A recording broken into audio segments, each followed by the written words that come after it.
예, 이제 마지막으로 피고인들 최후 변론 듣도록 하겠습니다. 앉아서 말씀하시면 됩니다. 먼저 윤석열 피고인. 예.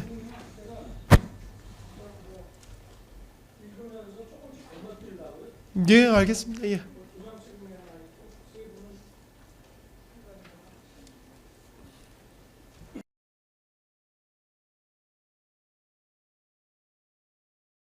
예, 준비되시면 바로 시작하시면 됩니다.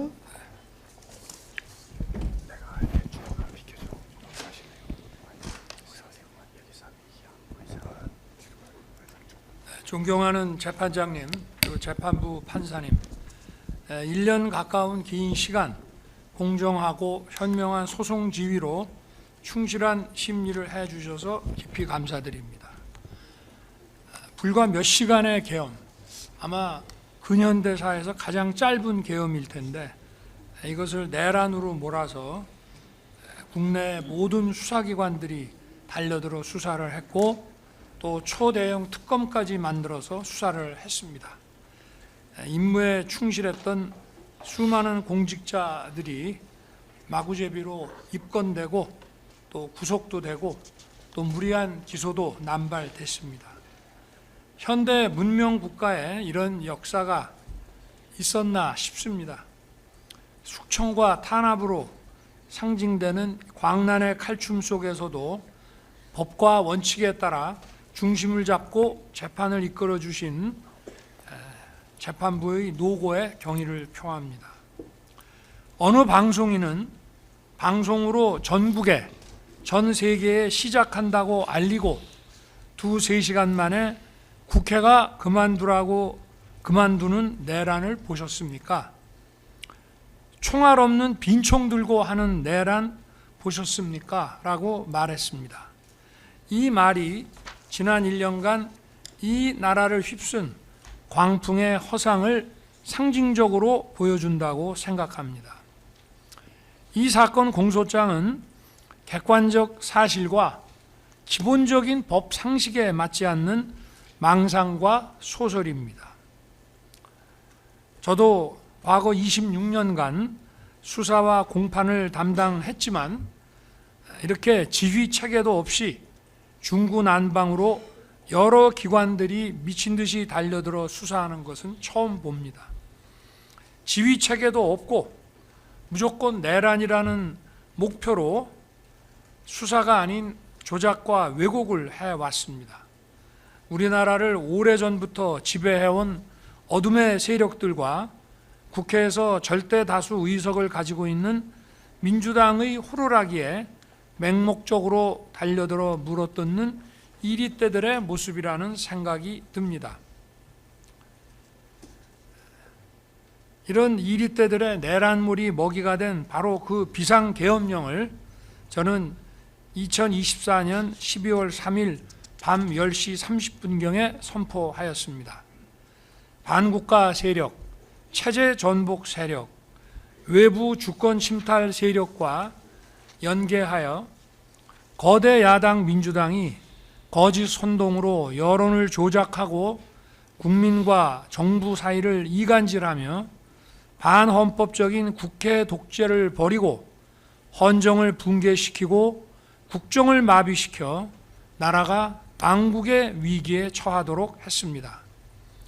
저는 대한민국의 독립과 국가 계속성, 헌법 수호에 막중한 책무를 이행해야 하는 대통령으로서 이러한 국가 비상사태를 주권자인 국민에게 알리고 이를 극복하는 데 함께 나서 주십사 호소하고자 비상계엄을 선포했습니다. 나라의 위기가 초래된 상황이 바로 국회입니다. 그렇다면 다른 방법이 없습니다. 주권자인 국민을 깨우는 일 이외에 다른 방법이 없습니다. 특검에서는 제가 무슨 개헌을 해가지고 장기 독재의 발판을 마련하기 위한 친위 쿠데타를 했다고 하는데 그러면 거기에 관한 정부적인 시나리오를 좀 제시를 해 보십시오. 개헌을 어떻게 하며 그리고 보통은 과거에 이런 그 소위 쿠데타성 장기 독재 내지는 권력 장악에서의 이 개헌이라는 거는 국회를 해산시키고 국민 투표로서 밀어붙여서 했지만 오늘날 우리 국민이 이런 국민 투표에 녹록하게 응할 사람이 어디 있습니까? 한번 그 시나리오를 한번 좀 얘기를 해 보십시오. 그러니까 망상이고 소설이라는 것입니다. 국민들께서 주권자가 제발 좀 정치와 국정에 관심을 가지고 이러한 망국적 폐악에 대해서 감시 견제를 해달라는 호소였습니다. 국회 경비와 질서 확보를 위해 투입된 소수 병력 중 일부는 비무장 상태로 국회 담벼락 아래 앉아 있었고 일부는 빈총만 들고 국회 마당에 수천 명의 군중에 둘러싸여 폭행을 당했습니다. 누구도 국민을 억압하거나 국회의원들의 계엄 해제 요구 의결을 위한 의사 일정을 방해하지 않았습니다. 본회의에 출석하고자 한 의원들은 대부분 다 들어갔습니다. 계엄 기준 시인 밤 11시로부터 2시간 만인 새벽 1시 3분에 190석의 찬성으로 계엄 해제 요구가 신속하게 아마 전 세계에서 가장 빠르게 의결됐습니다. 특전사 92명과 수방사 15명이 밤 12시 무렵에 국회 경내로 들어갔지만 이미 엄청난 인파가 들어와 있었고 약 4천 명이 넘는 인파에 비해 군은 너무나 소수여서 질서 확보 업무조차 제대로 하지 못했습니다. 뒤늦게 추가 병력이 국회 인근에 도착했지만 바로 계엄 해제 요구 의결안이 통과되자 전 병력은 즉각 철수했습니다. 선관위에는 계엄법 7조에 의한 사법행정사무관장 권한에 따라 선거관리 시스템의 보안 점검을 하려고 들어갔지만 시간과 준비 부족으로 서버 장비 사진만 찍고 나왔습니다. 그동안 선거 소송에서 가짜 투표용지가 다량 발견됐고 불과 1년 전인 23년 하반기 국정원의 보안 점검 결과 선관위는 국가기관이 갖춰야 할 기준에 현격히 미달하고 외부 해킹에 무방비한 심각한 상황이 드러났기 때문입니다. 이제는 국민들도 이런 사실을 다 알고 계십니다. 선거제도는 대의민주주의의 통치 질서를 형성하는 핵심적인 제도이고 민주주의의 역사는 바로 투표권 쟁취의 역사입니다. 자유민주국가에서 선거 관리는 투명성과 공정성이 확실하게 담보되어야 합니다. 그럼에도 불구하고 선관위가 투명하고 공정한 검증을 거부하고 있었기에 선거관리의 중요성과 국민적 관심을 고려해서 점검하도록 한 것입니다. 공정한 선거는 국민 통합의 기초가 됩니다. 당연히 국가 안보와 번영의 주축도림은 더 이상 설명할 필요가 없습니다. 이들이 국헌을 문란하게 했습니까? 폭동을 일으켰습니까? 아까 얘기한 것처럼 개헌을 통해서 장기 집권을 하려고 그러면 결국은 국회를 해산해야 되는데 국회를 해산하거나 또는 국회가 준영구적으로 기능이 정지되도록 할 만한 어떤 계획을 세우거나 한 것이 없습니다. 또 폭동이라고 하는 것은 그러한 국헌 문란의 목적에 쓰이는 폭동이어야 되는데 그런 폭동 자체가 없었습니다. 이 내란이라는 것은 뭐 집합범죄이기 때문에 누가 뭔 짓을 하든지 간에 다 똑같이 책임을 진다. 맞습니다. 그러나 기본적인 이 국헌 문란과 이 폭동이라고 하는 이 범죄의 고의는 같이 가지고 있어야만 되는 것입니다. 여기에 가담했다고 하는 오늘 이 자리에 있는 이 피고인들도 이런 고의가 전혀 없는 사람들입니다. 국헌문란의 고의도 없고 뭐 초과 그 주관적 요소라는 목적도 없을 뿐 아니라 폭동한다는 의식도 없는 사람들입니다. 예를 들어서 어느 장군이 반란을 일으켜서 권력을 잡고 국토를 참전하고 정권을 잡겠다고 하는데 그 장군을 쫓는 군인들이나 민간인들이 있다면은 그 사람들은 거기에 다 가담한 사람들이라고 봐야죠. 그러나 대통령이 헌법에 따라서 내린 비상계엄에 대해서 그 계엄 사무를 맡았거나 지원 업무를 했다고 해서 이렇게 얘기하는 것은 그건 그야말로 망상이고 소설일 뿐입니다. 계엄 선포 시부터 해제 시까지 6시간 걸렸습니다. 새벽에 계엄 해제를 위한 국무회의를 소집하는데 시간이 좀 지체됐습니다. 국회의 계엄 해제 요구 결의안이 통과됐는데 대통령이 국방부 지하에서 국회법 책이나 보고 앉아가지고 국무회의 소집을 태만히 했다 하는데 그렇지 않습니다. 비서실에서 벌써 국무회의 소집을 시작했습니다. 그렇지만 이게 새벽에 나오는데 시간이 좀 걸린 것뿐입니다. 그래서 국무위원들이 빨리 안 오기 때문에 일단 국방장관과 계엄사령관을 불러서 군의 계엄 상황을 먼저 종료시키라고 했고, 그래도 기다리는데 국무위원 소집이 다 안 되다 보니 제가 먼저 계엄 해제 대국민 담화를 했습니다. 국민들께서 처음에는 이런 과거와 같은 계엄도 아니고 이런 계엄을 도대체 대통령이 왜 선포했는지 어리둥절해 하셨습니다. 그러나 얼마 지나지 않아 많은 국민들이 나라가 얼마나 절박한 상황이 됐는지 알게 되셨습니다.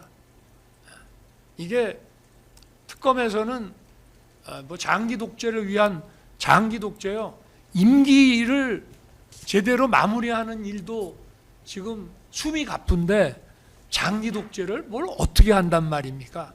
시켜줘도 못합니다. 그런데 나라가 얼마나 절박했는지 국민이 아주 안온한 상태에 있었다는데 그렇게 생각하니까 바로 이 탄핵과 내란 몰이에 찬성하면서 이렇게 적극적으로 수사도 하는 거 아니겠습니까? 제가 탄핵 심판에 임하게 됐습니다마는 언론의 이런 편향적인 보도에도 불구하고 과반수 이상의 국민이 탄핵에 반대하셨습니다. 계엄 선포의 불가피성에 공감했기 때문입니다. 저는 지금도 많은 국민들께서 말씀을 하시는 분도 있고 안 하시는 분도 계시지만 마음속으로는 많은 분들이 여전히 그런 생각을 하고 계신다고 생각하고 있습니다. 12.3 비상계엄은 과거 권위주의 정부 시절에 그런 계엄과 같이 국민을 억압하는 군사 행정 독재가 아니라 자유와 주권을 지키고 헌정을 살리기 위한 것입니다. 저를 탄핵 인용한 헌재 재판소, 헌법재판소조차도 앞에서 이미 인용이 됐지만 행정부 수반이자 국가 원수인 대통령이 야당 전횡으로 국정이 마비되고 국익이 현저히 저해되어 가고 있다고 인식해서, 국익이 현저히 저해된다는 것은 핵심 국익을 계속 저해한다는 건 뭡니까? 애국 세력입니까? 반국가 세력입니까? 이런 상황을 타개해야 한다는 막중한 책임감을 느끼게 된 것으로 보인다. 그래서 계엄 선포, 그리고 그에 수반한 조치, 그 수반한 조치가 뭡니까? 국회에 질서유지 병력을 투입하고 선관위에 보안 점검 인력을 투입한 것이 계엄 선포에 수반한 후속 조치입니다. 딱 두 가지 했습니다. 국정 최고 책임자로서 피청구인이 가지게 된 이런 책임감에 바탕을 둔 것으로 이해할 수 있다라고 설시했습니다. 계엄에 반대하든 찬성하든 이것은 폭동과 국헌문란하고는 관계가 없다는 얘기입니다. 체제 전복 세력과 반국가 세력들, 우리나라 많습니다. 없습니까? 엄청나게 많습니다. 2022년 3월 대선 직후부터 아직 취임도 하지 않은 대통령 당선인을 상대로 선제 탄핵 시위를 벌이기 시작했습니다. 대선 불복이었습니다. 12.3 비상계엄 선포 전까지 무려 178회의 퇴진 탄핵 시위가 지속적으로 이어졌고, 적의 적은 같은 편이다라고 해서 이 집회에는 거대 야당인 민주당 인사들도 연단에 섰습니다. 단순한 일부 반정부 시위가 아니고 제도권과 연계된 조직적인 퇴진 탄핵 시위였던 것입니다. 간첩단 사건에서도 간첩들은, 이건 뭐 간첩단 사건 수사에서 한두 군데 나오는 것이 아니고요, 수원 사건이며 충북 사건이며 창원 사건이며 뭐 모든 간첩단 사건에서 다 등장하는 겁니다. 자유민주주의와 한미동맹에 충실한 윤석열 정부를 수단 방법 가리지 말고 흔들고 마비시키라는 지령을 받고 있었고, 이러한 북한 지령 226국이라고도 하고 통전부라고도 하죠. 전파 공유하면서 쉴 새 없이 국내의 많은 세력들과 국론을 분열시켜 왔고, 민주당도 결국은 윤석열 정부 흔드는데 이들과 연계해서, 민주당은 뭐냐? 국회의원으로서의 권한이 있기 때문에 헌법상 입법부의 권한을 남용해서 공직자들을 줄탄핵하고 입법 예산 폭거를 하면서 국정을 마비시켰습니다. 선출된 정부 국정과제 이행에 필요한 입법의 발목을 잡아 일할 수 없게 만든 거, 22년도에 아까도 설명했습니다마는 우리가 대선 공약과 국민이 그거 보고 찍어준 거 아닙니까? 그리고 인수위에서 만든 국정과제, 그거 시행하기 위해서 법안 77개를 제출했지만 단 하나도 통과시켜주지 않았습니다. 이거는 우리 헌정사에 유례가 없는 것입니다. 이것뿐만이 아닙니다. 그 이후부터 자유민주주의와 시장경제라는 헌법 질서, 우리 안보와 경제의 주춧돌인 한미동맹, 북핵 위협에 대응하기 위한 한미일 안보 협력에 충실하게 매진하는 정부를 거대 야당이 아까 말한 그런 체제 전복 세력, 반국가 세력들과 손을 잡고 국회의 헌법상 권한을 남용함으로써 식물정부로 만들어 갔습니다. 우리가 일본이 좋아서 일본하고 손잡은 줄 아십니까? 북한의 핵미사일 위협에 대응하기 위해서 한국과 일본, 한미일 간의 해군 공군 협력은 불가피한 것입니다. 특히 북핵 위협에 대응하기 위한 한미 동맹을 핵 기반으로 강화했습니다. 그게 바로 23년 국빈 방문 때 맺었던 워싱턴 선언입니다. 또 한미일 해공군 협력을 통해서 공동으로 북한의 미사일에 대응하는 것을 집요하게 방해했습니다. 2024년 여름에 북한의 우크라이나전 대규모 참전과 이에 대한 대가로 러시아의 지원이 있었습니다. 이것이 우리 안보에 심각한 경고등을 켜게 만들었습니다. 첨단 무기 기술과 자금이 들어오게 된 것입니다. 또 현대전의 총알하고 하는 이 드론전 참관도 매우 기묘한 상황이었습니다. 신원식 당시 국방장관이 우크라이나 전선에 모니터팀을 파견하려고 했습니다. 거대 야당은 극력 반대하며 신원식 장관의 탄핵을 추진했습니다. 법사위에서부터 시작했습니다. 북중러 편에 서서 국방장관을 쫓아내겠다고 한 것입니다. 결국 그만뒀습니다. 그리고 신원식 장관이 안보실장으로, 경호처장이 국방장관으로, 안보실장은 여러 가지 이유 때문에 장관급 대통령 외교안보 수석 비서관으로 순환 발령을 낸 것입니다. 그런데 이러한 인사가 무슨 계엄과 내란을 위한 인사라고 하는데, 그러니까 소설이고 망상이라고 하는 것입니다. 자유민주주의에 충실하게 나가려는 정부가 아무 일도 못하게 경제와 민생에 관한 입법을 거부하면서 위헌적인 법률을 양산하고 안보와 경제를 짓밟았습니다. 핵심 국익을 훼손하는 법률을 반복 상정함으로써 대통령의 거부권을 유도해서 국론 분열을 야기했습니다. 국정원의 대공수사권 폐지에 이어서 국가보안법 폐지를 추진함으로써 체제 전복을 빌드업했습니다. 국보법이 폐지되면 인공기 흔들고 다니고 차에다 부착하고 다녀도 아무 문제 안 되는 거 아시죠?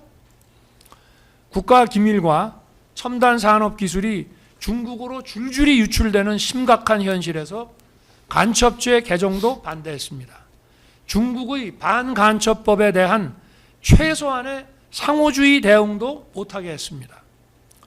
국가안보에는 방산기술과 산업인프라 확충, 방산시장 확대와 방산협력 국가 간의 연대가 매우 중요합니다. 거대 야당이 장악한 국회는 방산 수출에 국회 동의를 받으라는 법안을 추진해서 자유진영 국가들과의 안보 협력에 칼을 들이대고 북중러가 반대하는 방산 수출에 제동을 걸고 방산기술 보완을 위태롭게 했습니다. 지금은 방산 수출할래도 쉽지 않습니다. 우리 방산 수출하는 이 무기의 핵심 기술들이 대부분 미국 겁니다. 미국이 오케이 안 해줍니다. 지금은. 핵심적인 안보 예산에 대한 거대 야당의 폭거를 보면 기가 막힙니다. 북한의 핵과 미사일 공격에 신속하게 대응하기 위한 감시 정찰 자산과 미사일 방어 요격 시스템 사업 예산을 대폭 삭감해서 사업 추진이 불가능하게 만들었습니다. 북핵과 미사일에 대한 확실한 대응은 안보뿐만이 아니라 국가 위험도를 줄임으로써 투자 유치와 경제 활성화에 매우 기여한 것입니다. 또 국방 인력의 허리에 해당하는 부사관과 초급 간부에 대한 열악한 처우로 이 사람들이 전부 퇴직을 합니다. 이건 매우 중요한 일입니다. F-35 몇 대 가지고 있는 것보다 이런 전문성 있는 인력을 장기 근무로 유도하는 것이 우리 국방력 강화에 또 국방력이 훼손되지 않게 막는 것에 아주 결정적으로 중요한 것입니다. 이러한 처우 예산도 틀어 막았습니다. 배정된 예산이 국민 세금 부담이 그렇게 큰 것도 아니었습니다. 누구 얘기를 듣고 이런 것을 실행하는 건지 이러한 핵심 예산만 딱딱 집어내서 삭감하는 것에 기가 찰 노릇이었습니다. 치안 예산과 관련해서 대표적인 부분은 마약 수사입니다. 요거 한 가지만 얘기하겠습니다. 치안에 대해서는. 마약 수사를 막기 위한 인건비 삭감과 특활비 폐지입니다. 이거 수백억입니다. 민주당 정부 때에도 마약 수사 조직을 경찰로 일원화했습니다. 이 마약 수사는 관록과 실력 있는 검찰의 마약 수사 조직, 여기 뭐 과거에 검찰 강력부에 계시던 분도 있습니다만은 이 마약 수사 조직이 엄청난 관록을 가지고 있었는데 이거 전부 폐지하더니 이번에는 아예 경찰 수사 예산까지 삭감했습니다. 마약은 미래 세대를 병들게 하는 것뿐만이 아닙니다. 여러분 혹시 초안전이나 하이브리드전 책을 읽어보셨는지 모르겠지만 마약 시장을 장악한 세력은 모든 범죄 시장을 장악합니다. 그래서 초안전이나 하이브리드전의 대상 국가의 정치, 경제, 사회를 장악하게 됩니다. 오늘날 이 수단 방법을 가리지 않는 이 부도덕한 초안전, 하이브리드, 비전투 전략 전술에서 바로 이 마약전에 대한 국가적 대응이 얼마나 중요한 건지 알면서도 일부러 무시하고 있는 것입니다. 왜 민주당은 마약 대응에 이토록 소극적이고 움츠러드는지 이해할 수가 없습니다. 이 마약 수사라고 하는 것은 단순한 마약의 문제가 아니라 이건 국가적 대응으로 확실하게 국가 안보 차원에서 막아야 되는 것입니다. 그러면 이게 도대체 어느 나라 정당이고 어느 나라 국회입니까?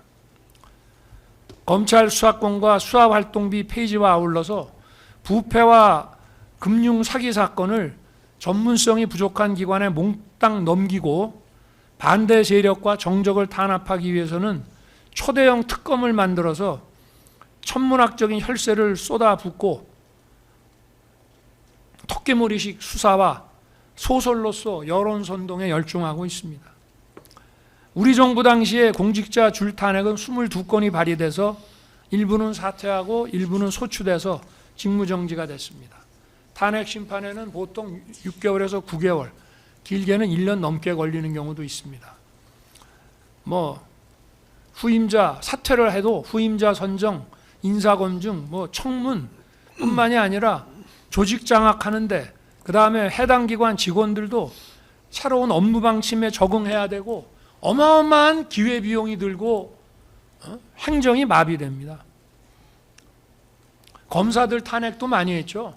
이거 위축돼서 이런 수사사법 업무하기 어렵습니다. 그리고요, 저도 검찰에 있을 때 징계도 받아보고 3번이나 징계를 받았습니다. 제가 수사를 하다가. 그런데 이 검사에 대한 압박은요, 판사도 여기에 대해서 간접적으로 위축되고 압박을 느낍니다. 우리 헌정사 70년간 공직자 탄핵 발의, 특히 소추는 거의 없었습니다. 우리 정부에서만 비상계엄 전까지 22건, 저에 대한 탄핵 결정 전까지는 무려 30건에 이릅니다. 저를 탄핵 소추한 다음에는 총리를 탄핵 소추하고 부총리까지 탄핵하려고 했습니다. 헌법재판관 임명 때문에 그랬습니다. 이게 과연 정상적입니까? 제가 탄핵 소추 결정이 나고 나서 후임 헌재 재판관 임명 때문에 내각을 줄탄핵하겠다고 했습니다. 또 대법원장 탄핵 얘기까지 나왔습니다. 국회에서 다수 의석만 가지면 입법 예산 폭거와 무고한 공직자 줄탄핵을 마음껏 하라고 대한민국 헌법이 허락했습니까? 이것은 분명한 헌법상 권한남용이고 헌법의 정신과 취지에 명백히 위반되는 반헌법적인 것입니다. 그러면 이러한 반헌법적인 국회 독재를 왜 우리 정부를 상대로 이렇게 집요하게 벌였다고 생각하십니까? 자유민주주의 체제, 자유시장경제 체제, 자유진영과의 연대라는 헌법상 지향해야 될 국가 노선을 뒤엎기 위한 것 아닙니까? 체제의 전복을 노리는 거 아닙니까? 감사원장과 서울중앙지검장 탄핵을 추진하는 것을 보고 저는 경악했습니다. 감사원장 최재해 씨는 감사 전문가로 민주당 정부에서 임명한 비정치적인 사람입니다. 당시에 선관위가 벌인 초유의 채용비리 사건, 권익위를 통해서 감사원이 감사를 하고 있었고, 또 민주당 정부 시절 사드 배치 관련 기밀 유출에 대한 감사를 진행해서 검찰에 수사 의뢰를 했습니다. 이처럼 반드시 필요하고 적법한 감사에 대해서 감사원장 탄핵으로 감사원 업무를 방해했습니다. 이런 사정을 보면 선관위와 민주당의 유착, 또 간첩 이적 행위에 대한 민주당의 조직적 비호, 이걸 대놓고 드러내는 것이라고 생각할 수밖에 없지 않습니까? 또 헌법기관장인 감사원장을 탄핵한다는 것은 한마디로 헌정 시스템을 뒤엎겠다는 겁니다. 헌법재판소에서 한 200m 정도 올라가면 감사원이 있습니다. 점심시간에 서로 만납니다. 그런 감사원장을 헌재 탄핵 심판정에 세우겠다는 얘기입니다. 전국의 모든 공직자, 산하기관, 국영기업체, 금융위, 공정위, 금감원 이런 데를 감사하는 감사원장이 무슨 해임 사유가 될 만한 비리가 있는 것도 아닌데 탄핵해서 직무정지를 시킨다면 단순한 감사원만이 아니라 모든 국가 행정과 행정을 적법하고 효율적이게 만드는 공직기강이 도대체 어떻게 되겠습니까? 우리 헌정사는 물론 세계 헌정사에도 초유의 일입니다. 중앙지검은 부패, 경제 등 중요 사건의 50% 이상을 다루는 핵심 수사 사법기관입니다. 자신들의 부패를 수사하는 검사들을 압박하고 줄 세우기 위해 탄핵을 추진하는 것을 보고 이제는 판사를 겁박만 하는 것이 아니고 판결이 마음에 안 들면 판사도 이제 막 탄핵하겠구나, 생각이 됐습니다. 이제는 막장까지 온 겁니다. 사법부의 독립은 저는 그렇게 얘기합니다. 자유민주주의의 시작이라고 저는 생각합니다. 사법부 독립이 무너지면 오늘날 베네수엘라 같은 독재국가 보십시오. 어떻게 해서 독재 권력을 만들어냈습니까? 바로 사법부를 장악해서 독재 권력을 만들어냈습니다. 사법부의 독립이라는 것은 자유민주주의의 시작입니다. 저는 검찰에 있을 때도 그런 얘기 많이 했습니다.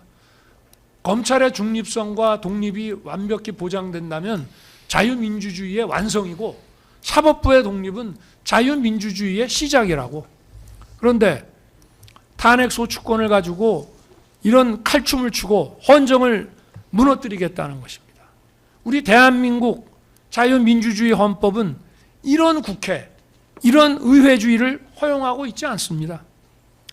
저는 민주당에서 감사원장과 중앙지검장 탄핵을 추진하는 것을 보고 그때까지는 22년부터 꾹 참아왔습니다.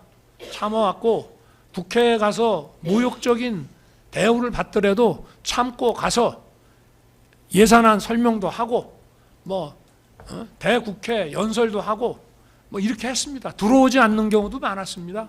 그렇지만 이런 망국적인 국회 독재에 이제는 주권자인 국민을 상대로 비상벨 울릴 수밖에 없다고 생각합니다. 어떻게 가만히 있습니까? 분기별로 하는 식의 대국민 담화? 대국민 담화 그 후에도 많이 했습니다. 계엄 선포한 이후에도. 자유민주주의와 공화제가 바탕이 된 헌법 질서가 붕괴되고 외교, 안보, 경제, 미래투자, 공직기강, 법집행, 수사, 사법 이런 모든 국가 기능의 정상적 수행이 현저히 위태로워진 이런 상황은 과거 우리나라에서 선포된 비전시 계엄 중 가장 위중한 국가 비상사태라고 저는 판단했습니다. 가끔 이번 재판에서도 군인들 불러다 놓고 특검에서 이게 전시나 내전 상태가 아닌데 계엄이 맞다고 생각하세요? 라는 이런 어리석은 질문들을 합니다.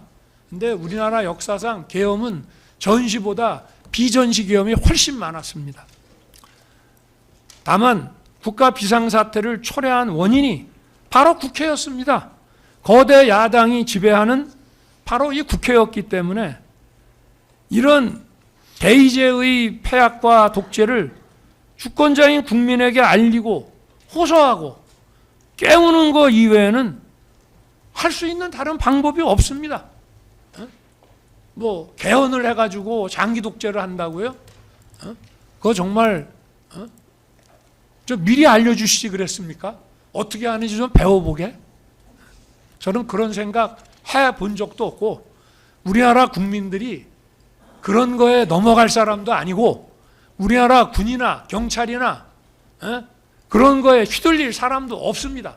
제가 대통령을 3년 가까이 하면서 군도 지휘하고 경찰도 지휘하고 다 해봤고 그 안에는 벌써 사고방식과 정치 진영이 딱 반반으로 나눠져 있기 때문에 대통령이 지시한다고 물불 안 가리고 할 수도 없습니다.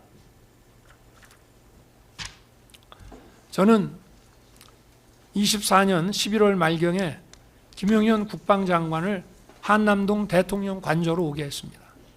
감사원장 탄핵에 대해서 얘기를 하면서 거대 야당이 헌법상 권한을 남용해서 헌정 질서를 무너뜨리고 국정을 마비시키며 나라가 이제 망국의 위기 상황이 됐다. 과거 비전시 계엄이 내려진 소위 6.3 사태, 64년 한일회담 반대 시에 그 다음에 소위 우리가 유신이라고 얘기하는 미중 대땅뜨와 미군 철수에 주한 미군 철수에 따른 당시 2개 사단에서 1개 사단이 닉슨에 의해서 철수됐습니다.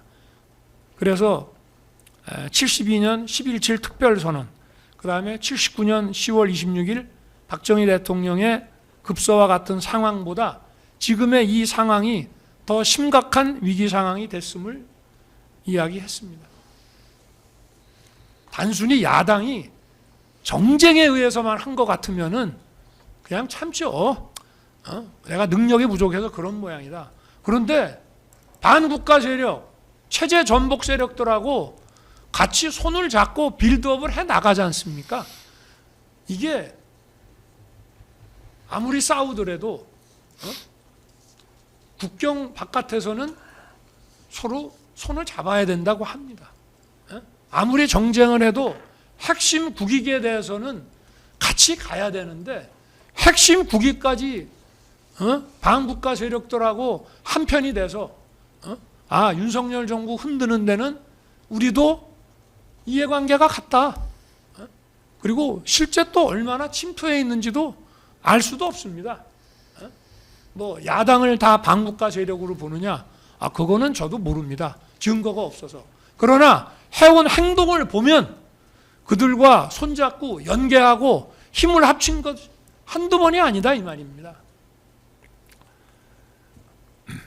거대 야당이 헌법상 권한을 남용해서 헌정을 파괴하고 있지만 나는 헌법상 대통령의 국가긴급권을 헌법의 틀 안에서 행사하겠다. 주권자인 국민에게 호소해서 깨우고 각성하게 하겠다. 이런 얘기를 했습니다. 그리고 헌법상 국가 비상사태 선언은 비상계엄 선포입니다. 바로. 비상계엄 선포라는 것은 나라가 비상사태에 놓여 있다는 것에 대한 선언입니다. 그리고 나머지 군사 행정적인 것은 바로 헌재가 얘기하는 그 후속 조치입니다. 그래서 합참 근무도 많이 하고 또 이런 계엄 매뉴얼도 잘 아는 김용현 장관한테 검토해서 보고해달라고 지시했습니다. 그러나 대통령의 기본적인 가이드라인은 몇 가지 분명히 했습니다. 자, 이거는 과거 계엄하고는 다르다. 과거 계엄처럼 할 수도 없어요. 제가 군을 이때까지 2년 6개월을 지휘를 했지만 군 인사도 많이 해봅니다마는 이런 과거 계엄같이 하고 싶어도 할 수가 없습니다. 대한민국에서는. 이런 여소야대 상황이기 때문에 아마 계엄 해제가 짧으면 반나절, 길면 하루 안에 계엄 해제 요구가 될 것이니까 그걸 염두에 둬야 된다. 그래서 또 실시간 방송을 통해서 계엄 선포 대국민 담화를 할 것이다. 그리고 여기 250에서 280명으로 두 개 팀 구성 얘기가 나오는데 이게 보병 2개 중대 규모가 얼마냐고 제가 물어보니까 250이라고 하더라고요. 근데 이게 뒤에서 보는 바와 같이 제가 안전사고 때문에 부사관 이상 사병은 투입하지 말라고 하니까 그럼 편제를 거기에 맞추려고 하면 딱 250에 못 맞춘다. 280 정도까지는 돼야 된다 해서 250에서 280명으로 두 개 팀을 구성해서 한 개 팀은 국회에 몰려들 인파들에 대한 질서 유지, 한 개 팀은 몇 군데 선관위 전산 시스템 서버 소재지에 각각 나눠서 몇십 명씩 보내서 보안 시스템을 점검하고 국정원이 1년 전에 지적했던 망분리, 방화벽, 비밀번호 문제 등이 시정됐는지 이것만 확인해 보라고 했습니다. 또 출동 병력에 대해서는 실탄은 절대 소지하지 말고 부사관 이상으로, 그 다음에 중요한 거 계엄 선포 대국민 담화를 한 후에 소속 부대에서 출발시켜라. 절대 미리 출발시키지 말라고 했습니다. 이거는 뒤에 나오는 거와 마찬가지로 또 국회에 들어갈 사람들이 빨리빨리 들어가라는 것도 여기에 포함되어 있습니다. 미리 딱 대기해놨다가 이런 거 하지 말자 이런 얘기입니다. 또 국회에 투입되는 병력도 경비와 질서 유지를 하는 것이니만큼 국회의원과 국회 관계자의 출입과 업무는 지장 없도록 하라고 지시했습니다. 실제로 경찰 관계자 이 법정에서도 얘기를 했습니다마는 전화 국방장관한테 뭐 무슨 국회의원 출입 봉쇄해라 이런 얘기 들었다는 사람 있습니까? 저는 밤 11시 15분에 처음에는 이게 원래 국회 게이트라는 거는 생각도 안 했습니다마는 군은 아직 도착 안 하고 사람들은 몰려오니까 경찰에서 아마 질서 확보 차원에서 일시 문을 닫았던 모양인데 서울청장이 아니 법적으로 검토해 보니까 그 국회 관계자들은 신분확인해서 출입시켜야 된다. 그렇게 해서 보고가 오니까 잘했다. 그렇게 하라라고 했기 때문에 게이트는 늘 열려 있다고 생각을 했고, 그러나 10개의 게이트가 다 열려 있다는 생각은 못 했습니다. 저나 장관이나 공무원 시절에 국회 가보면 평상시에는 저녁 6시 이후에 일과 후가 되면 정문하고 그 의원회관 쪽에 경정문하고 그 옆에 문 정도, 아마 저녁 식사하고 이렇게 횡단보도로 들어오는데 한 2개 정도 문으로 출입을 시키는 것으로 우리는 알고 있었기 때문에 몰랐습니다. 문이 10개나 되는지, 그거를 일시에 열었다가 또 일시에 닫았는지, 어찌 됐든 하여튼 그렇습니다. 그리고 당시는 국회 회기 중이었기 때문에 상시 근무자와 몰려들 인파가 수천 명에 이를 것이기 때문에 250에서 80명 병력으로 질서 유지는 어려울 것이다. 국방장관도 10배가 들어가도 만만치 않을 것입니다라고 했지만 투입 규모가 많아지면 국회 관계자들이 불안감을 느낄 수도 있고, 또 사람이 많다 보면 안전사고의 위험도 있기 때문에 일단 이 소수 투입 규모를 유지하라고 했습니다. 이거는 넘어가고요. 자, 실제 계엄선포 대국민 담화는 12월 3일 22시 23분에서 30분이었고요. 또 계엄선포 기준시는 23시 00이고 밤 11시고요. 군이 국회에 도착한 시간은 거의 밤 12시 돼서입니다. 또 출동한 병력은 특전사 92명, 수방사 40명 정도였습니다. 특전사 77명은 국회 마당에, 나머지 15명은 본관으로 들어갔습니다. 그러나 본관도 뭘 봉쇄해서 의원들 막으려 못 들어오게 봉쇄하는 것이 아니고, 거기 있는 불법적으로 들어간 사람들 그 가려서 분별을 해서 출입시킬 사람과 막을 사람을 통제하기 위한 것이었습니다. 그러나 그런 임무 자체를 못했습니다. 그 안에 사람은 수백 명이 있지, 국회 본관 건물도 지하 1층에 지상 7층입니다. 거기 아마 들어가 있는 인원이 1000명도 넘을걸요. 거기 방이 몇 개입니까? 아무것도 못했습니다. 또 수방사 15명이 들어갔는데 아예 총도 내려놓고 완전 비무장 상태로 7번 출입문으로 해서 들어갔다고 합니다. 저 이거 수방사령관한테 00시 32분에 제가 보고 받았습니다. 그리고 추가 투입된 병력도 계엄 해제 요구 의결 거의 다 돼가지고 국회 뒤편에 도착했다가 다 철수했습니다. 계엄 해제 전까지는 들어간 국회 경내로 진입한 인원이 얼마 되지를 않습니다. 이게 무슨 폭동이 되고 이게 무슨 국회를 셧다운 시키거나 준영구적으로 국회 기능을 정지시켜 가지고, 아니 그러니까 망상이라고 하는 겁니다. 국회 마당에 있던 특전사 대원 77명은 민간인과 충돌 금지 지침에 따라서 질서 유지는커녕 시민들로부터 폭행당하면서 자리 유지하기도 버거웠고, 아마 그 영상에서 보셨을 겁니다. 나중에 철수할 때 시민들한테 공손하게 인사하고 철수했고요. 또 본관에 들어간 15명도 그냥 도망 다니기 바빴고, 수방사 병력은 아예 민간인과 접촉이 없었습니다. 또 여론조사 꽃과 민주당사도 선관위와 연계해서 확인할 게 있어서 좀 군이 가는 게 좋겠다는 건의가 있었지만 민간기관은 절대 안 된다, 추가 병력 운용하지 말라고 해서 김용현 장관이 제 지시를 이행하고 여기에는 군이 투입되지 않았습니다. 여기 아까 보면은 무슨 그 계엄 포고령 얘기를 하는데요. 김용현 장관이 어쨌든 관저에 와서 대국민 담화문 작성해오고 또 포고령 만들어 왔습니다. 거의 고치지 않았습니다. 눈에 딱 띄는 통금만 제가 웃으면서 지웠고요.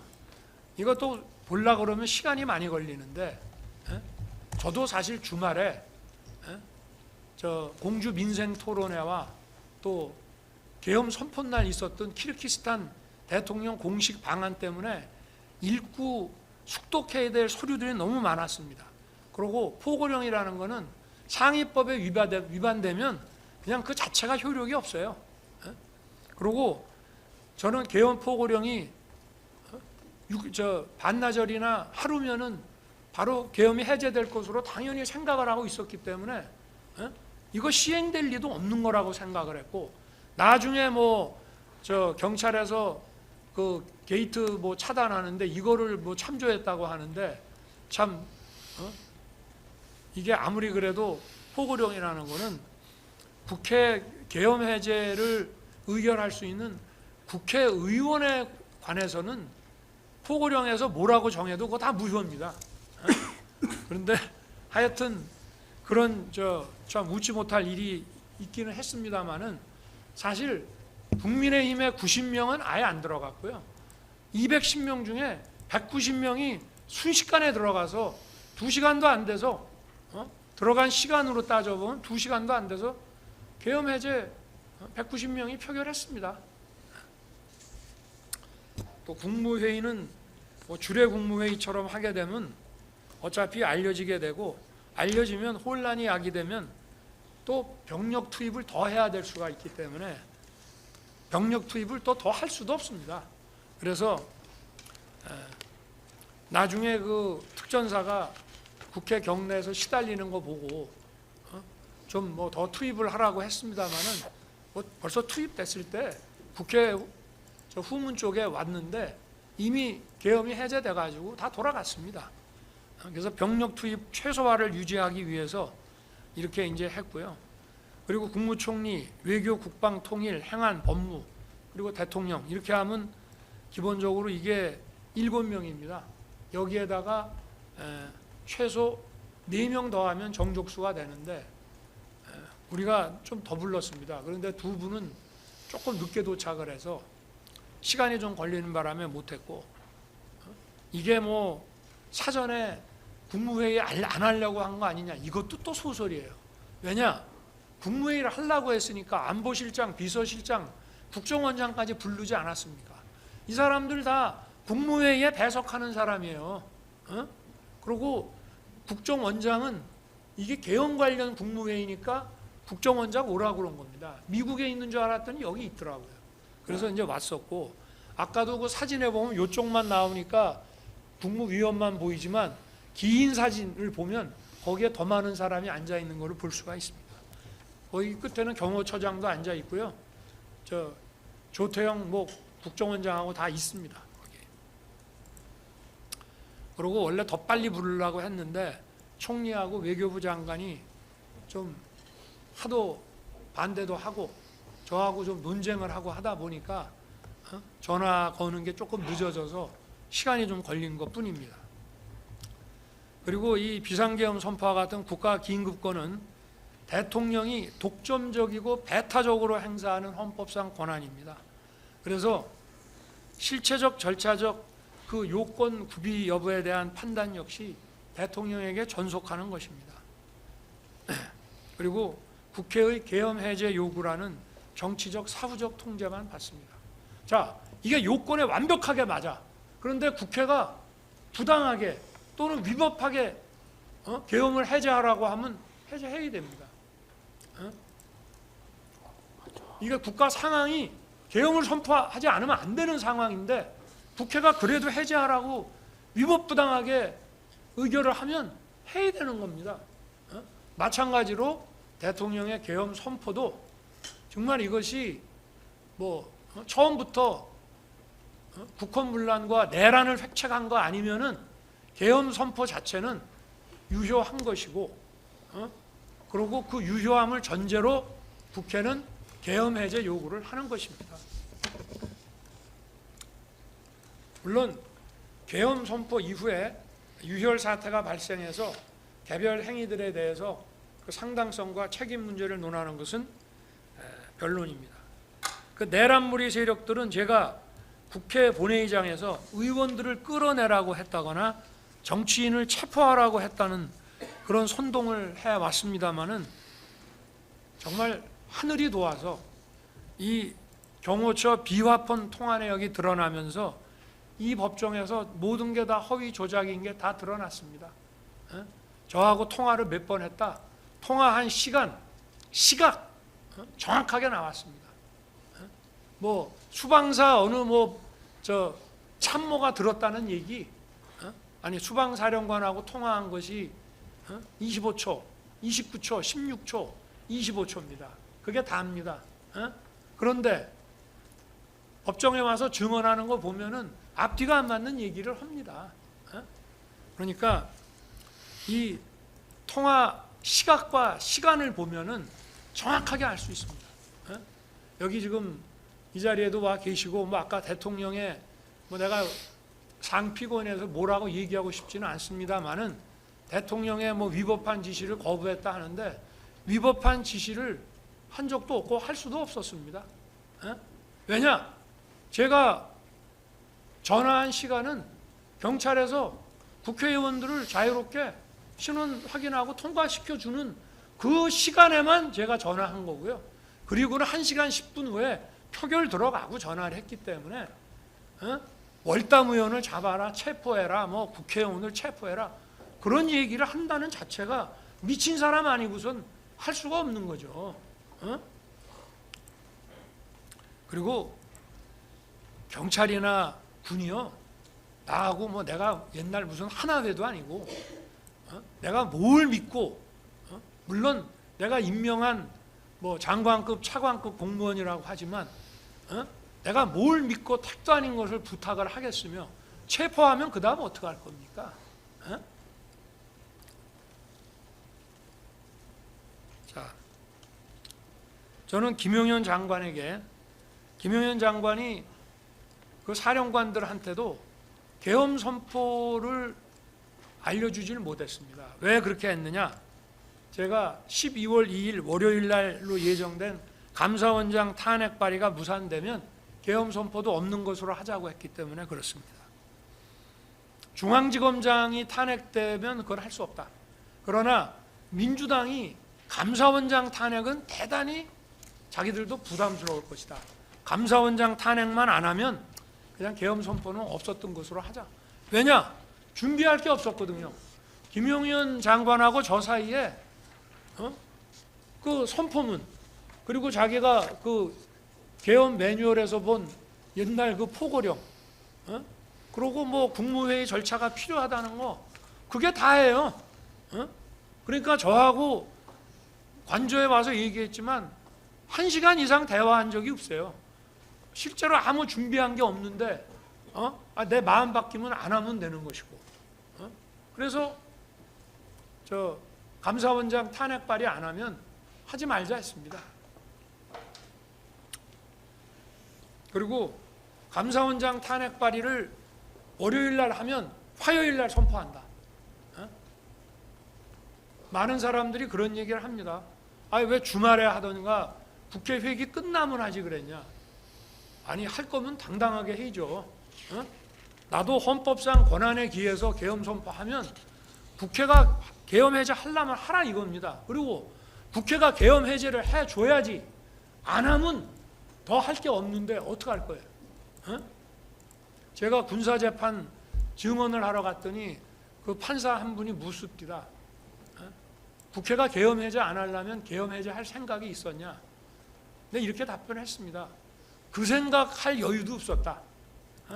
그냥 순식간에 계엄 해제가 돼가지고 아니 예를 들어서 하루 저녁이라도 그냥 넘어갔으면 제가 계엄법 국회법 책을 왜 가져오라 그랬냐면요.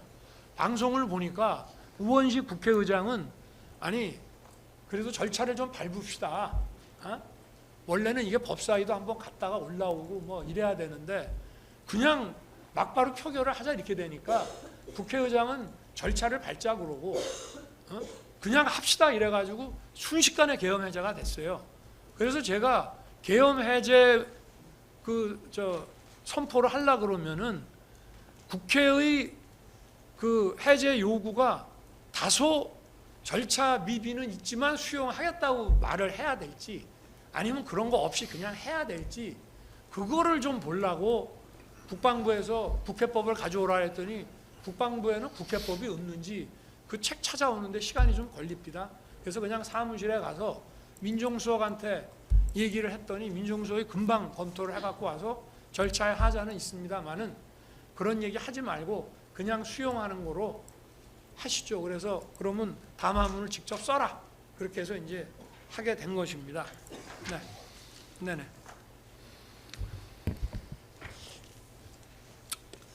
빨리 좀 하겠습니다. 아마 김용현 장관은 저의 그 계엄 선포 대국민 담화 직전 또는 직후에 북해 출동할 특전사, 수방사 또 선관위에 갈 방첩사령관에게 계엄 얘기를 아마 그때 한 것으로 생각이 됩니다. 그러다 보니 사령관들은 그 전에 부하들에게 계엄과 관련한 준비나 지시를 할 수가 없었습니다. 방첩사는 장병들이 휴가 또는 퇴근했다가 언론을 통해서 담화문을 시청하고 부대에 복귀해서 밤 12시가 돼도 간부들의 부대 복귀가 제대로 이루어지질 않았습니다. 수방사는 여기 특전사는 전부 간부 위주입니다. 부사관 이상이고요. 수방사는 장병하고 부사관 이상이 섞여 있는데 부사관 이상은 또 대부분 퇴근을 합니다. 그러니까 소집을 해야 되는데 소집에 늦어지니까 야간 당직 근무자 위주로 소수만 편성해가지고 통상의 수도권 주요 공공시설 경비 방어 임무만 줘가지고 국회로 갔습니다. 특전사도 707 부대는 원래 헬기로 많이 이동을 하는 모양이에요. 그래서 또 헬기로 훈련도 하고 하는 모양인데 그 운항 승인을 수방사가 한창 안 내줘가지고 또 시간이 지체됐습니다. 이렇게 각 부대 사이에도 사전에 소통이 전혀 없었습니다. 왜냐? 준비를 하나도 안 했기 때문입니다. 이 내란몰이 세력들은 이런 몇 시간 계엄, 이런 대국민 메시지 계엄을 친위 쿠데타라고 합니다. 친위 쿠데타를 이렇게 하는 거 보셨습니까? 여러분들 그 신군부가 하는 그거 뭐 영화 보셨죠? 그 뭐 영화가 사실하고 동기나 이런 데서 좀 차이가 있다라고 하지만 어쨌든 거기서 이런 식으로 합니까? 친위 쿠데타라는 거 어떻게 하는지 알지도 못하고 생각도 해본 적이 없습니다만은 이렇게 방송으로 언론에 알리고 또 사전에 준비 없이 야간 당직 근무자 소수만 데리고 하는 겁니까? 또 친위 쿠데타 한다면 선관위는 왜 갔습니까? 아니 사태를 아예 장악하고 나중에 가도 되는 거고 친위 쿠데타라고 하면 당분간 선거할 일도 없는데 선관위를 못 알아갔습니까? 선관위 보안 점검을 통해서 공정한 제도 개선을 추구한다는 것은 선거로 구성되는 헌법기관의 국민 신뢰를 높여서 북한을 문란하게 하는 게 아니라 오히려 그 반대로 북한을 더 강화하고 헌정을 지키는 거 아닙니까? 아니 상식이 있으면 생각을 해보십시오. 그래서 망상이라는 겁니다. 국민들이 각자 생계에 바쁘셔서 대놓고 얘기는 안 하지만 상식이기 때문에 다 알고 계십니다. 바보가 아닙니다. 국민들도. 경찰은 참 억울하게 됐습니다. 11월 말에 장관하고 얘기할 때부터 경찰을 투입하거나 계엄 사무에 지원 요청한다는 것은 생각도 해본 적이 없었어요. 그냥 계엄이 선포됐으니까 계엄을 선포하면 군을 최소한으로 해서 국회의 질서 확보, 선관위의 보안 점검 이것만 딱 시키려고 했던 것인데 그리고 국회에 문이 뭐 10개가 있는데 열었다 닫히고 하는 것도 몰랐고 아까 얘기했지만 공무원 시절 경험으로 야간에는 아마 이런 식으로 할 것이다. 그런 정도만 생각을 했기 때문에 그런데 참 김용현 장관이 제 방에 오지 않았으면 여기 조지호 청장이나 김봉식 청장이 뭐 이런 식의 지금 어려운 상황에 처해 있지 않았을 텐데 좀 미안하게 생각합니다. 저도. 계엄 선포 당일 김용현 장관이 헐레벌떡 제 방에 왔어요. 제가 아마 저녁에 그날 이제 저 키르기스탄 대통령 공식 방안 다 보내고 또 내부에서 회의할 거 다 마치고 저녁 6시 넘어서 잔치국수 한 그릇 먹고 앉아 있는데 김용현 장관이 오더만요. 그러더니 투입되는 군 병력이 국회를 말합니다. 워낙 소수니까 이게 질서 유지가 어렵습니다. 국회 경내는 그러면 군이 가서 뭐 200 몇십 명이 한다 하더라도 국회 경외 바깥은 좀 경찰이 몰려오는 인파 좀 질서 유지하게 해줘야 되지 않겠습니까? 그래서 제가 경찰 출신인 경호처장 통해서 전화 연결을 해줄까 싶다가 저도 뭐 별로 할 일이 없었습니다. 이따가 뭐 총리나 이 사람들은 8시 좀 넘어서 올 것이고 그래서 그럼 나랑 같이 가자. 그러고 오랜만에 얼굴도 볼 겸 경찰청장하고 서울청장을 불렀습니다. 이 두 양반들은 내가 저 취임하고 여름에 취임했는데 겨울까지 저녁 한번 제가 안 먹여서 그날 저녁 주는 줄 알고 서울청장은 술 마시게 되는 줄 알고 차도 놓고 왔다는 거예요.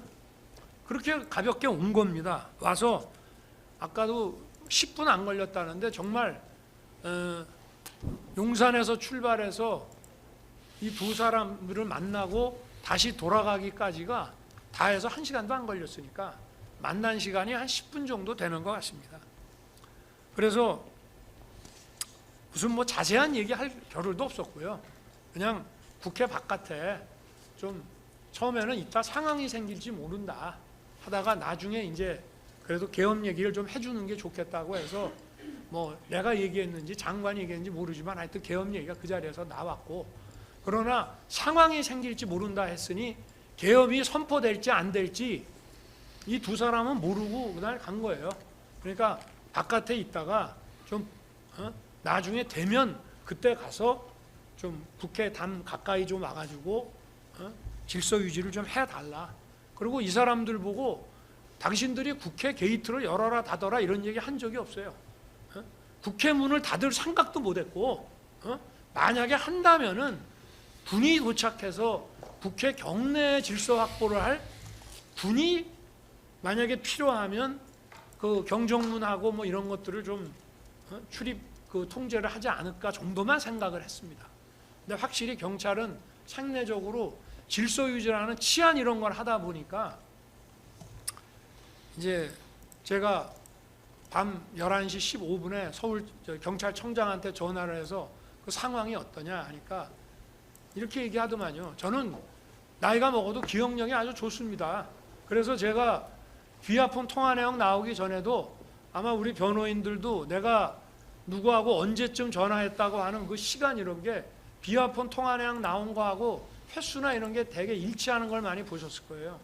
내가 처음에 딱 전화를 하니까 조지호 청장이 약간 불만인 듯하게 뭐냐면 이게 군의 일인데 경찰은 바깥만 지키면 되는데 아니 군이 안 오고 사람은 몰려오니까 우리가 할 수 없이 질서 유지 때문에 문을 일단 닫았다. 근데 서울청장이 김봉식 청장이 이거 법적으로 검토해 보면은 국회 관계자들은 들여보내야 된다. 그래서 들여보내고 있습니다. 라고 하길래 제가 딱 첫 마디가 이거예요. 김봉식 청장이 수사통이라 법을 잘하네. 잘하고 있네. 그렇게 하시오. 그게 다입니다.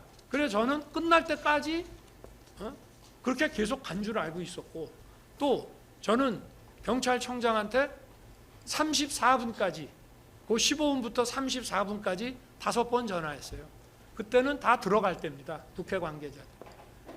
그런데 뭐 체포를 해라, 뭐 월담 의원을 체포해라. 웬 체포회의가 그렇게 나옵니까? 국회의원 체포가 어디 누구네 집 동네 뭐 애 이름 얘기하듯이 나오는 겁니까? 그건 말도 안 되는 얘기고 체포하면 그 다음에 어떻게 할 겁니까? 자, 뭐 여기 자세한 얘기는 그냥 넘어가겠습니다. 26페이지 넘어가고요.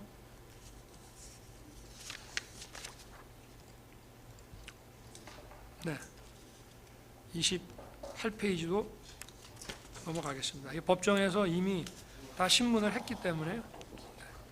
그 다음에 제가 29페이지 보면은 어쨌든 계엄 해제 후에 의결 후하고 해제 후하고 조지호 총장하고 김봉식 총장한테 전화해서 경찰이 의원들 출입시키고 초동 조치 잘해서 계엄이 빨리 해제됐다라고 아주 일 잘했다고 격려 전화도 했습니다. 그리고 특전사령관이 그렇게 특전사가 마당에서 폭도들한테 그렇게 폭행당하고 그럼에도 불구하고 대응해서 물리력 행사 안 하고 그렇게 막기만 하고 나온 거 참 잘했다. 특전사가 참 잘해서 잘 끝났다라고 나중에 그런 엉터리 같은 얘기 할 줄은 모르고 장관 통해서 격려 좀 하라 그랬습니다. 그리고 수방사령관에게는 제가 계엄 해제 해제하고 결의안이 통과되기 전에 4번 전화를 하는데요. 그게 23시 33분에 40초 합니다. 그거는 아직 도착 못했다. 가고 있다고요. 그 다음에 00시 32분에 29초 하고 00시 34분에 16초, 00시 36분에 25초 이렇게 12시 반경에 3번 통화를 하는데요. 첫 번째 통화는 아까 같이 무기 다 내려놓고 열 몇 명 들여보냈습니다라는 보고를 받은 거고요. 그 다음에 자기가 자꾸 안으로 들어가려 하더라고, 수방사령관이. 그래서 경찰이 관리하는 문이 있다. 나는 이제 경정문인데 갑자기 경정문 이름이 생각이 안 나서 의원회관 쪽, 그쪽으로 가봐라. 거기 아마 경찰이 관리할 것이다. 라고 얘기를 했고, 또 수방사령관도 이 법정에서 하여튼 무슨 통화를 했는지가 잘 기억이 안 나지만 어쨌든 대통령하고 통화하고 나서 저도 김봉식 서울청장한테 전화한 거 보니까 그 얘기 들은 거는 맞는 것 같습니다. 이렇게 얘기를 하고 있습니다. 제가 이걸 책임을 떠넘기기 위한 것이 아니라 제가 알았으면은 만약에 야 포고령이고 뭐간에 다 집어넣어 라고 얘기를 했을 거예요.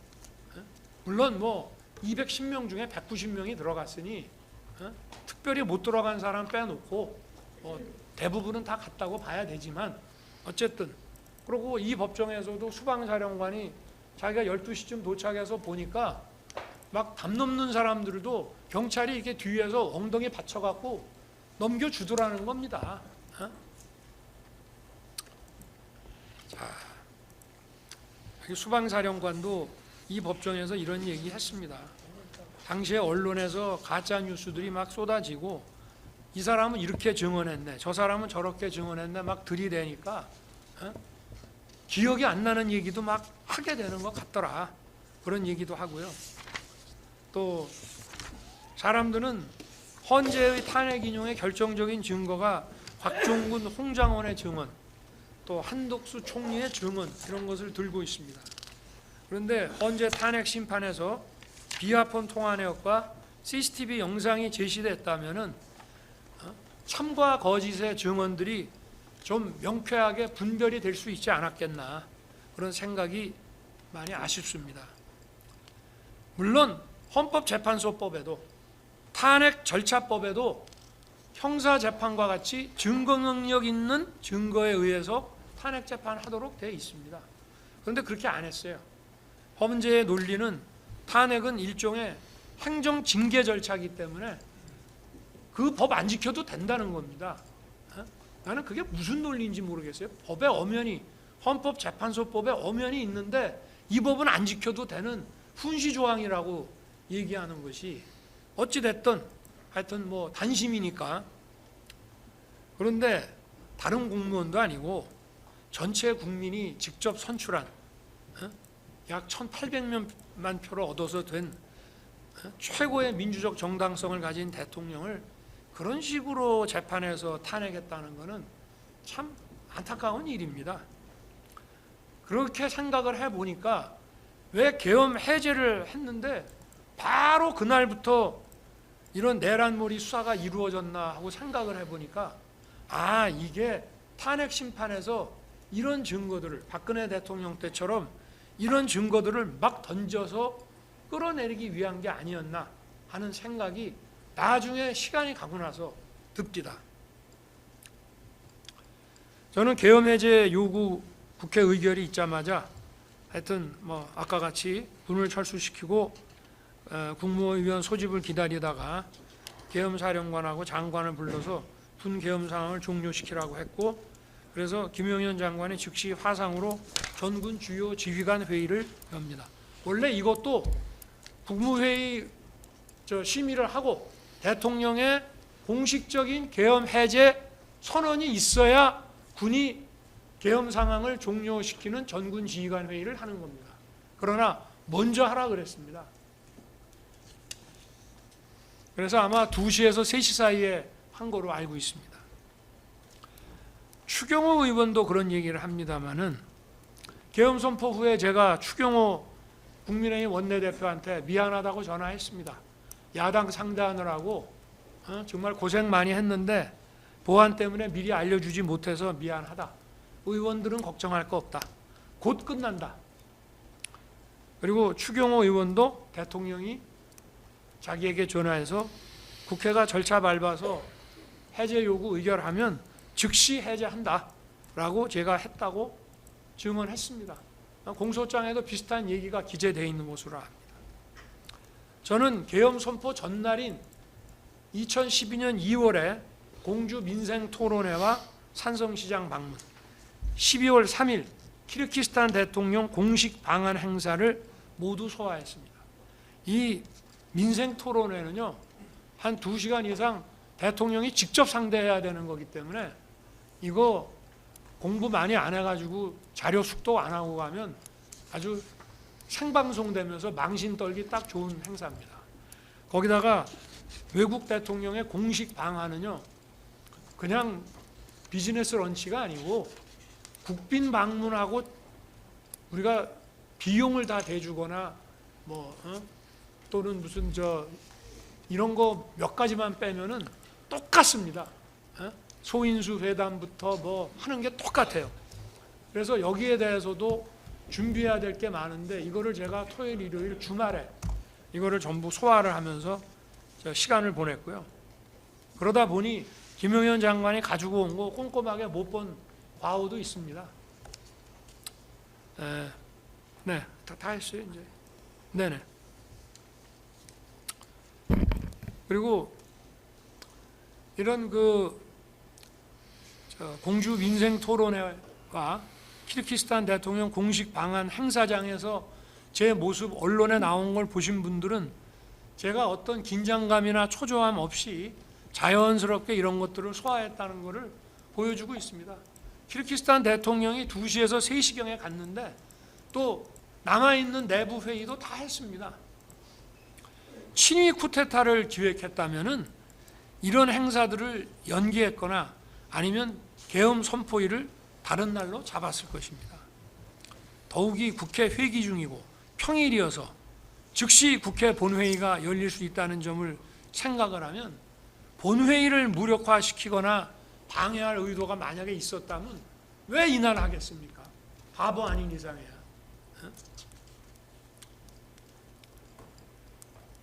박정희 대통령이 현직 대통령으로서 친위 쿠데타를 했죠. 유신으로.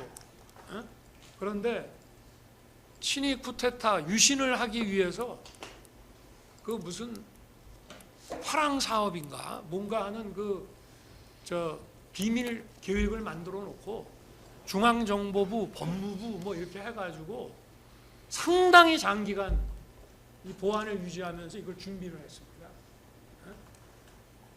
국회 해산했죠. 그리고 국민투표에 붙여서 유신헌법을 통과시켰고 그 유신헌법이 통과되고 거기에 따라서 72년 연말에 국회의원 선거를 임기 6년짜리를 했습니다. 상당히 장기간 해야 되는 겁니다. 이게.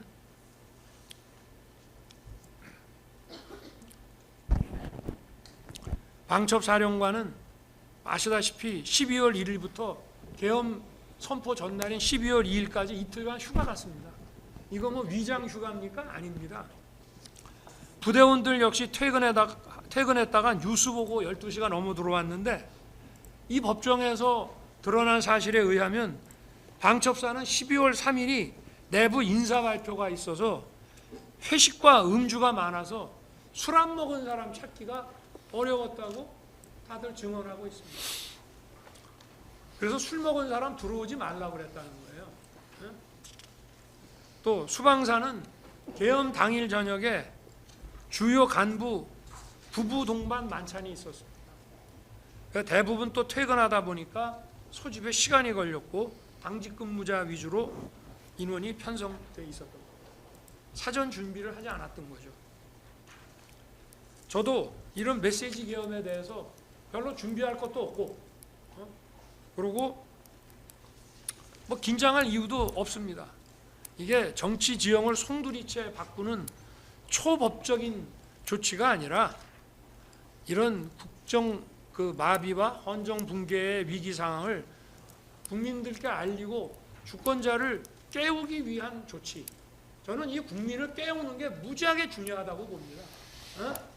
이 종북 주사파 또 반국가 세력, 체제 전복 세력과 싸우는 거는요, 국가관이 제대로 서 있고, 또 건전한, 또 나라를 사랑하는, 자유와 정의를 아끼는 이런 국민들이 많이 깨어 있어야 이걸 이겨내가는 거지. 그럼 뭐 그 사람들을 다 어떻게 할 겁니까? 다 잡아낼 거예요? 잡아낸다고 없어집니까? 오히려 더 역효과가 나서 세월이 지나면 더 반국가 세력이 더 단단하게 구축이 되기 때문에 이런 강압적인 조치 가지고 못 없앱니다. 정신 차리고 깨야 돼요. 그래서 이런 국정마비 상황을 주권자들을 깨우게 하는 그런 조치였기 때문에 저는 계엄 해제하고 새벽에 관저로 돌아와서 야, 그래도 안전사고 없이 그래도 군인들이 잘 참아줘서 참 다행이다. 그러면서 좀 안심하고 휴식을 취했습니다. 계엄을 해제하고 났더니 바로 뭐 내란 어쩌고 하면서 떠들길래 하도 어이가 없어가지고 아니, 내란이라고 그러면 내가 뭐 국회를 문을 닫거나 또는 뭐 반영구적으로 국회를 셧다운을 시키거나 뭘 해야 되는 거 아닙니까? 그런데 그런 내란무리 하는 거 보고 뭐 원래 그런 사람들이 계속 그런 식으로 해온 사람들이기 때문에 뭐 좀 그러다 말려니 생각했습니다. 그리고 공수처가 서부지법에 체포영장 청구했다는 얘기 들었을 때도 제가 헌재 탄핵 사건의 변호인인 김홍일 저 변호사님한테 전화해서 얘들이 아마 엑시트 플랜 출구 전략 세우려는 거 아닌가요? 내란죄 수사권이 없으니까 이 영장이 기각되면 이제 경찰이나 뭐 이렇게 해서 넘기려고 하는 거 아니겠습니까? 순진하게 이제 그렇게 생각을 했습니다. 그리고 그때는 탄핵 소추 사유에 내란이 들어가 있어서 국민의힘 의원들도 상당수가 214명이 나왔으니까 한 20몇 명이 그 도장을 찍어 준 겁니다. 그래서 그 국헌문란과 폭동이 안 된다는 것만 헌재에서 잘 설명을 하면 뭐 군인들 중에 일부 구속되고 한 사람들도 있지만 다 정리가 되겠거니 이렇게 순진하게 생각을 했던 것이죠. 그러니까 이런 바보가 어떻게 친위 쿠데타를 합니까? 친위 쿠데타 할 정도 되면은 눈치가 빨라야죠. 정치적 후각이 뛰어나야죠. 그렇지만 탄핵 반대 여론이 높아지고 국민들이 또 국가의 위기 상황에 대해서 계몽됐다면서 응원해 주는 걸 보고 아, 내가 울린 비상벨이 그래도 효과가 있구나. 결국은 국민들을 깨우고 청년이 제대로 정신 차리고 알게 되면 나라는 구할 수 있다고 저는 생각을 하고 있습니다. 결국 국민이 깨쳐야지 자유민주주의 국가에서 뭐 감옥에 집어넣는다고 해결이 됩니까? 해결 안 됩니다. 더 오히려 어떻게 보면은 인성이 더 강한 그런 반국가 세력을 더 키우는 것밖에 안 됩니다.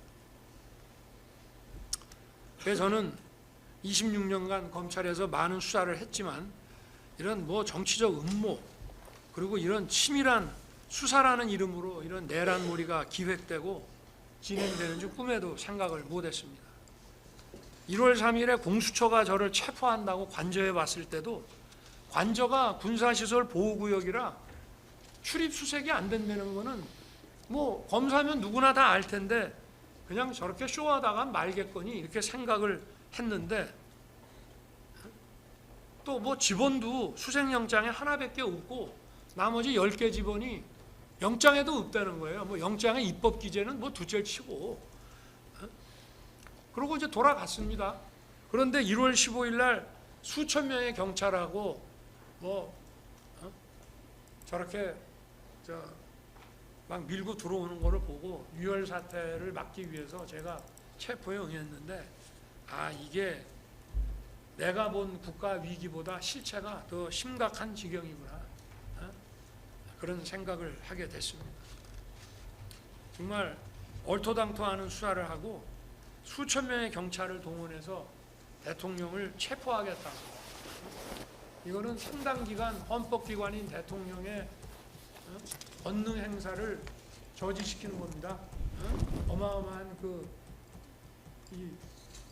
경찰 폭동을 동원해가지고 이거야말로 정말 내란이라고 하지 않을 수가 없습니다.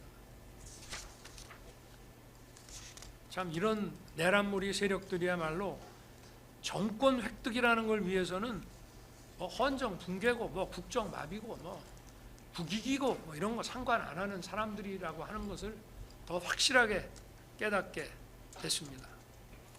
12.3 비상계엄이 몇 시간 만에 해제되고 1년이 넘게 흘렀습니다. 그러나 아직도 정적과 반대 세력을 숙청하고 탄압하려는 내란무리는 계속되고 있습니다. 민생경제 위기 경고등이 심하게 울리고 있고 또 자유진영과의 연대 균열 등 국가 위기에는 아랑곳하지 않고 있습니다. 그러나 많은 국민과 청년들이 계엄령이 나라의 심각한 상황을 깨우치게 해준 계몽령이 되었다고 알고 있습니다. 그리고 이것이 국가 위기 상황에서 불가피한 대통령의 헌법상 결단이었다는 공감도 아직 많이 해주고 계신다고 저는 생각합니다. 저는 이미 탄핵 소추 직전인 2024년 12월 12일 대국민 담화, 또 공수처 체포 직전인 2025년 1월 15일, 이거는 담화라기보다 제가 페이북에 올렸습니다. 그냥 시간이 없어서. 그때는 체포에 응해야 될 상황이라.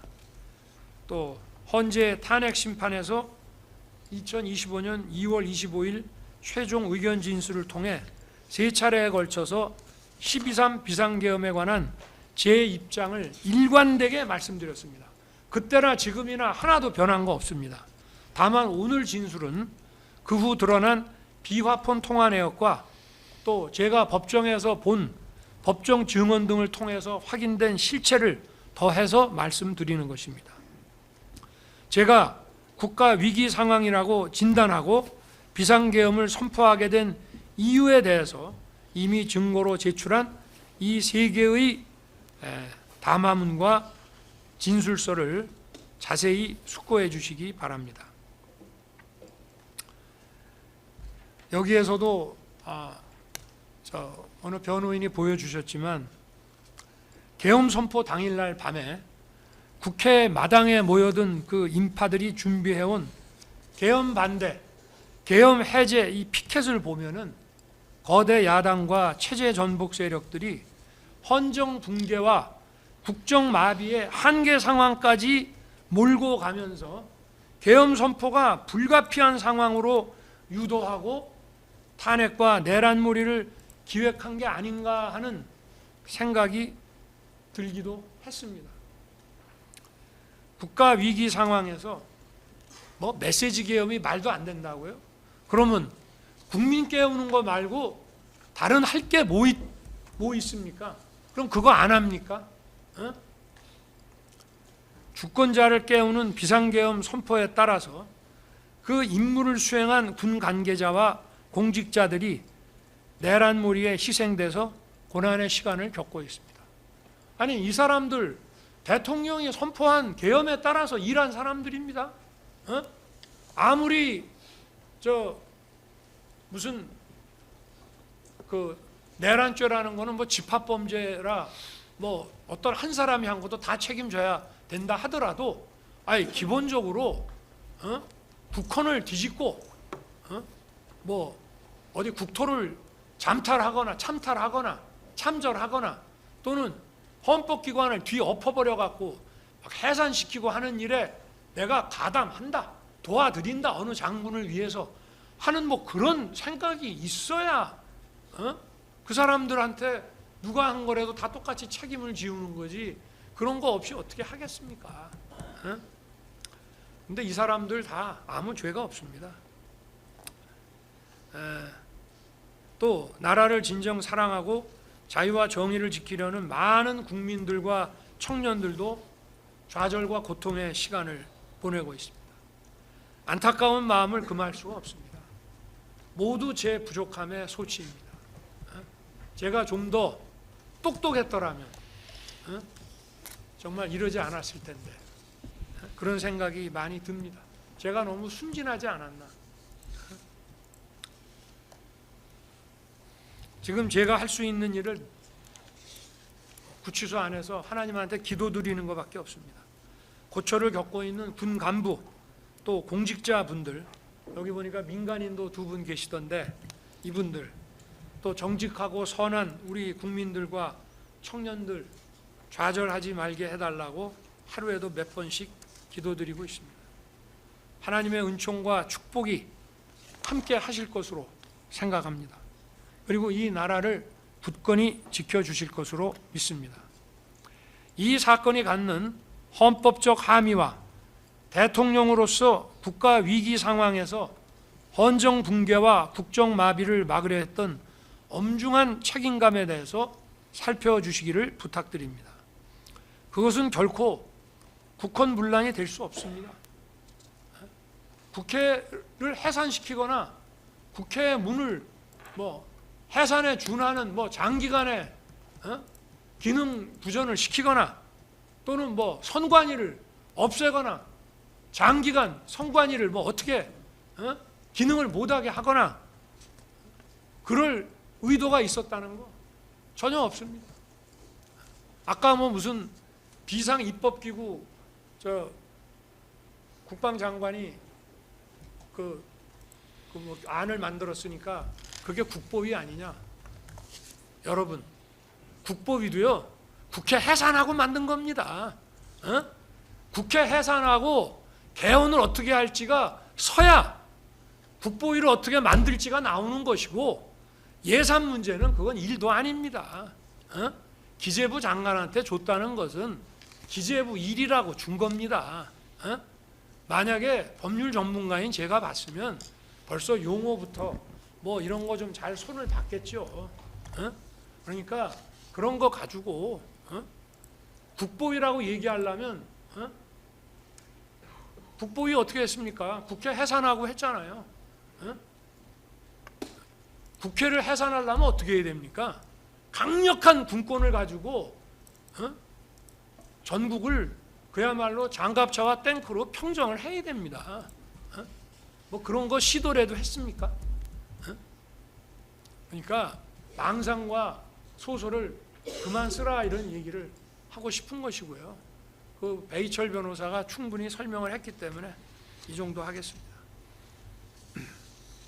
고된 일정 속에서 충실하게 늦은 시간까지 또 이렇게 장기간 심리해 주신 재판부에게 정말 감사드립니다. 또 방청과 중계를 통해 사건의 실체를 확인하고 응원해 주신 국민들께도 감사드립니다.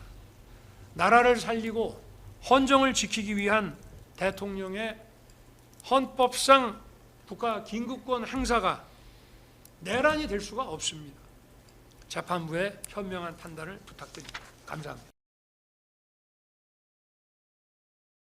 아이고 방청석 좀 조용히 해주세요. 예. 아유 다들 기지개 한번 피실까요? 아유 힘드시죠? 어쩌다 보니까 심야까지 하게 됐는데 조금만 이해를 해주십시오. 다시 모이는 것보다